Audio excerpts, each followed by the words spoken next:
나는 전능하신 아버지 하나님 천지의 창조주를 믿습니다.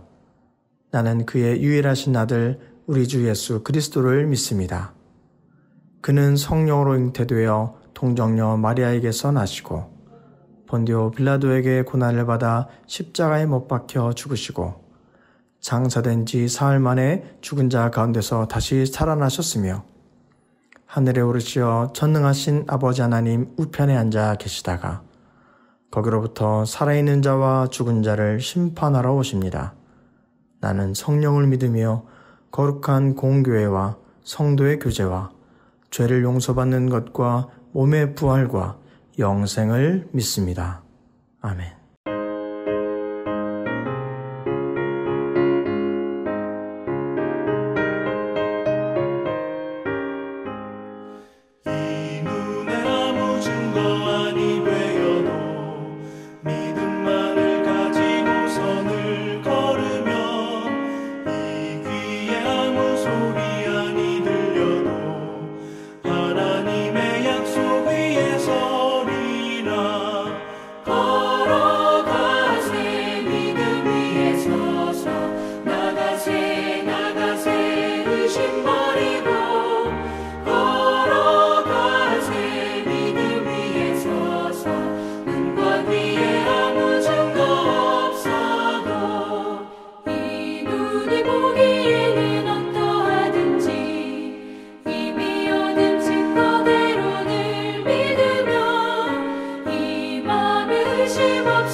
할렐루야. 오늘 아침 우리에게 허락하신 하나님 말씀은 열왕기하 24장 1절로 4절까지의 말씀입니다.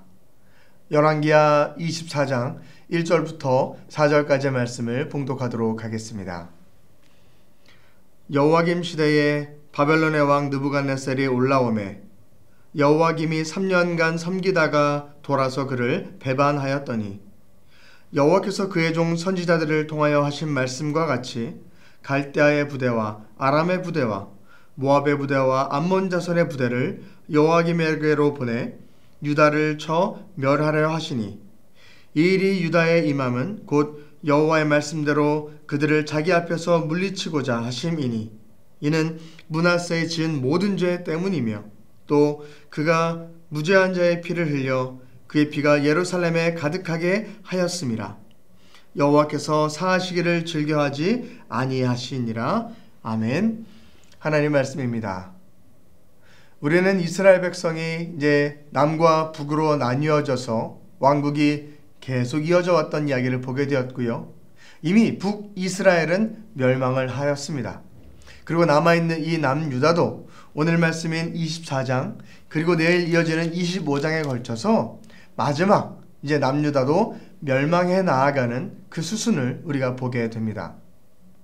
남유다의 남은 왕은 세 왕이 남아 있었습니다. 첫 번째는 여호와김 왕이 남아 있었고요. 두 번째는 여호와긴 왕이 남아 있습니다. 그리고 남유다의 마지막 왕인 시드기야 왕까지 이야기가 오늘 말씀 24장에 나오게 됩니다. 특별히 오늘 말씀 가운데는 남유다를 멸망시키려 했었던 그 하나님께서 그들을 벌하시려는 심판의 도구로 누구를 사용하시느냐? 바로 바벨론이라는 나라를 사용하시는 이야기를 보게 됩니다. 바벨론에는 그 당시에 느부갓네살 왕이라는 절대 권력을 가진 왕이 통치하고 있었습니다. 오늘 말씀 24장에는 그 왕이 3번에 걸쳐서 3차에 걸쳐서 이스라엘을 남유다를 공격해오는 이야기를 보게 되고요. 이어지는 내일 이야기에는 마지막 4차 침공 때에 최종적으로 이스라엘이 멸망하는 이야기가 펼쳐지게 됩니다.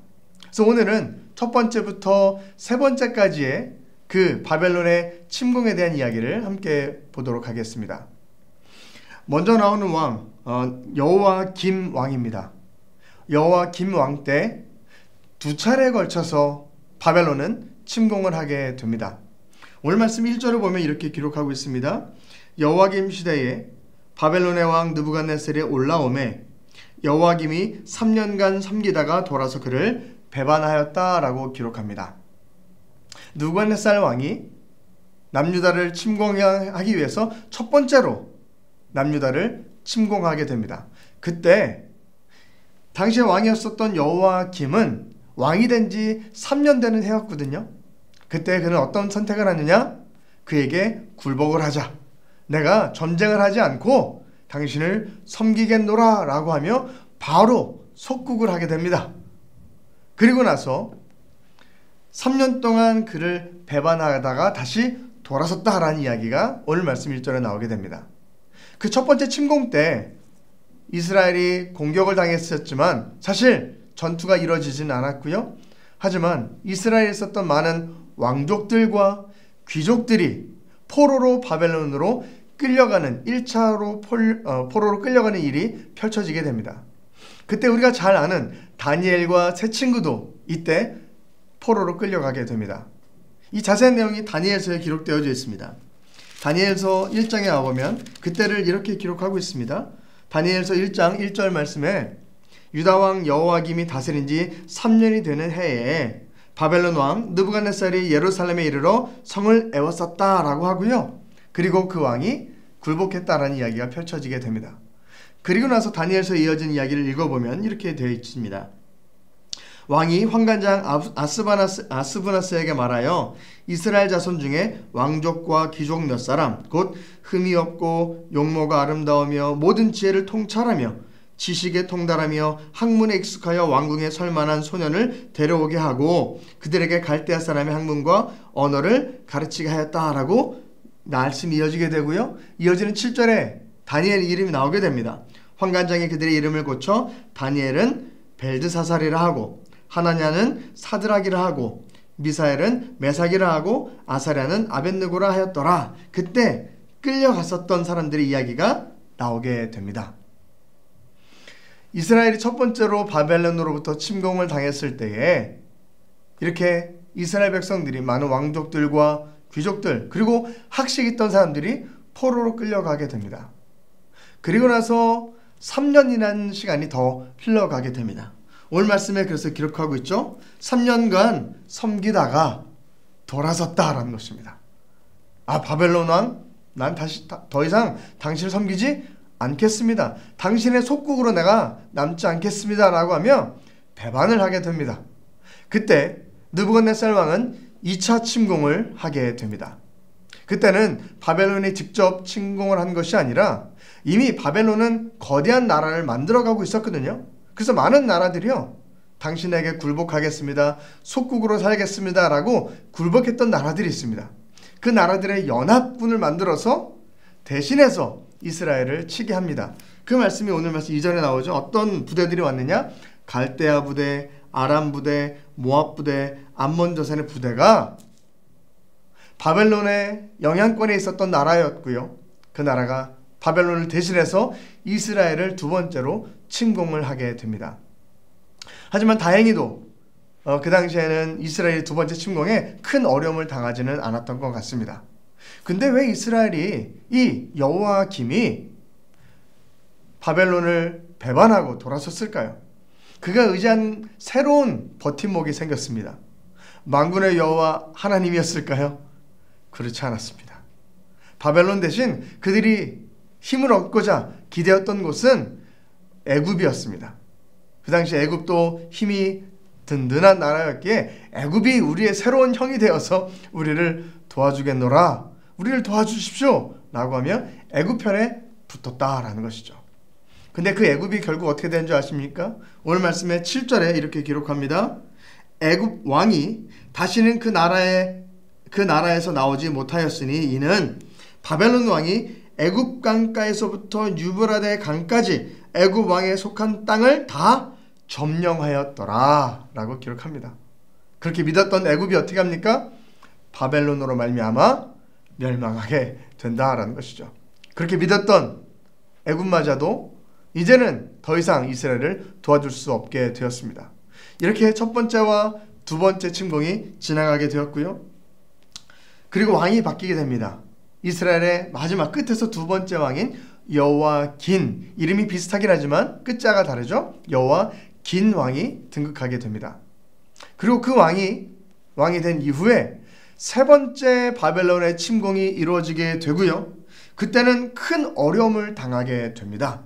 여호야긴 왕조차도 포로로 같이 끌려가게 됩니다.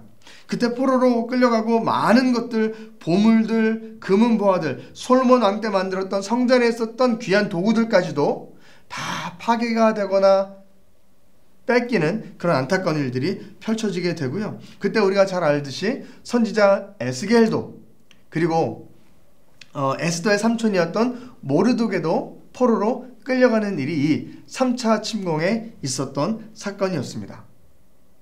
그리고 나서 바벨론은 여호야긴 왕을 포로로 데리고 가며 새로운 왕을 세워놓습니다. 그 왕이 이스라엘, 어떻게 남유다의 마지막 왕이었던 시드기야 왕이 등극하게 됩니다. 그 시드기야 왕이 등극했고 처음에는 바벨론을 잘 따랐지만 이후에 그도 바벨론을 배반하게 되고 나중에 멸망하는 이야기가 내일 나오는 열왕기하 25장에 이어지는 마지막 4차 침공에 관련된 이야기가 이어지게 됩니다. 여기서 우리는 주목해야 될 것이 있습니다. 하나님의 선민으로서 하나님의 택함받은 이 이스라엘은 하나님의 은혜로 무조건적인 그리고 전폭적인 하나님의 사랑으로 말미암아 큰 은총을 받았던 나라였습니다. 이 나라가 북이스라엘과 남유다로 비록 나뉘긴 했었지만 하나님의 백성으로 살아갔었던 것은 맞았다라는 것이죠. 하지만 그 무조건적이었던 하나님의 사랑으로 말미암아 그들과 맺었던 언약이 있지 않습니까? 언약 백성으로 너희가 살아간다면 내가 너희와 함께 하겠고 너희가 어디로 가든 내가 너와 동행하겠다라는 하나님의 든든한 약속이 그들의 기반이었고 그들의 이스라엘 백성들의 정체성이 되었다라는 것입니다. 출애굽기 말씀을 한번 봐볼까요? 출애굽기 19장에 5절부터 이렇게 기록하고 있습니다.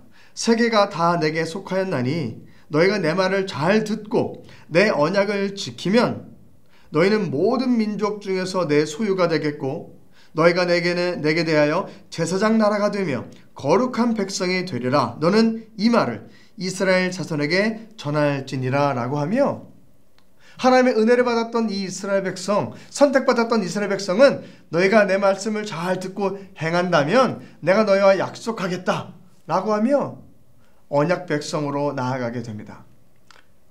하나님의 백성으로 그들에게 정체성이 주어진 겁니다. 그 정체성은 무엇 때문에 생겼습니까? 하나님과의 언약으로 말미암아 이어진 것입니다. 그렇다면 그 언약의 내용은 무엇이었습니까? 너희가 하나님의 말씀을 잘 청종하고 그 말씀대로 행하여 나아간다면 내가 너희와 함께 할 것이고 너희를 제사장 나라로 든든한 거룩한 백성으로 삼아주겠다라는 것이 하나님의 약속이었습니다. 그렇게 이스라엘 백성들의 정체성은 이 언약에서 나왔다라는 것이죠. 하지만 전폭적인 사랑을 받았던 이 이스라엘이, 택함받았던 이스라엘이 그 약속을 어겼고 하나님을 뒤로하고 멀리하고 멸시하는 일들이 끊임없이 이어져 왔습니다. 그때마다 하나님께서는 선지자를 보내셨고 많은 사람들을 통해서 깨닫게 하시고 하나님의 증표를 보여주시며 다시금 돌아올 것을, 회복할 것을 요청하셨습니다.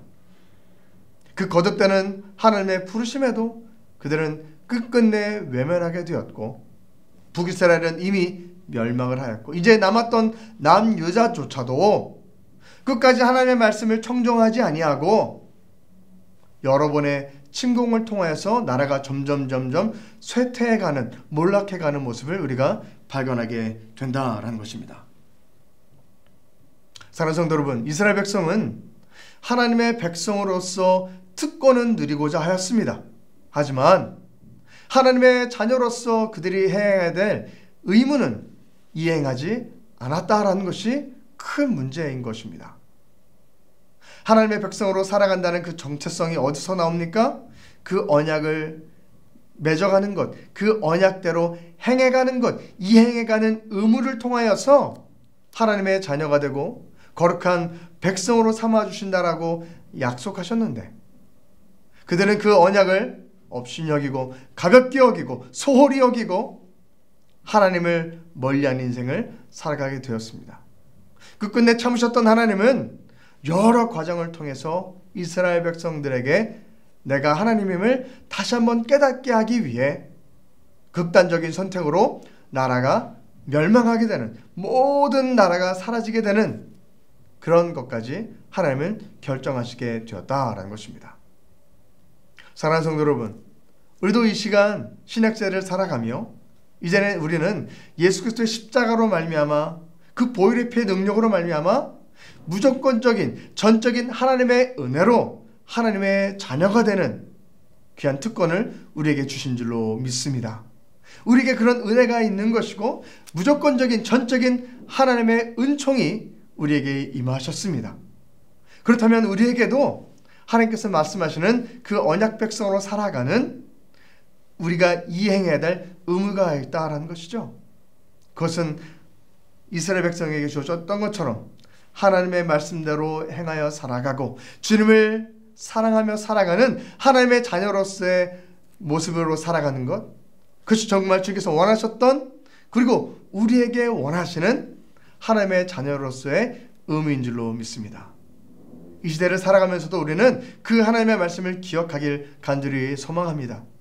그 말씀을 떠나 멸망하는 이스라엘의 모든 역사를 다시 한번 되짚어보며 우리가 나아갈 길과 어떻게 살아갈 것인가, 어떤 길로 나가는 것 정말 주께서 원하시는 길인가를 온전히 분별해 나아가는 저 여러분 되길 간절히 축복합니다. 함께 기도하겠습니다. 사랑하신 하나님 아버지, 감사합니다. 우리에게 무조건적인 사랑으로, 한없는 은혜로 우리에게 생명 주시니 감사합니다. 오늘 말씀을 통해서 다시 한번 주님의 은혜를 기억하며 나아가길 소망합니다. 세상의 것이 아닌 하나님의 말씀으로, 하나님의 뜻대로 살아가는 우리가 될 수 있도록 인도해 주시고 그곳에서 벗어나지 않도록, 아니 넘어졌다면 다시금 일어날 수 있고 다시금 주님을 바라보고 나아가는 우리가 될 수 있도록, 결단할 수 있도록 인도하여 주옵소서. 사랑을 하신 예수 그리스도 이름으로 감사하며 기도드립니다. 아멘.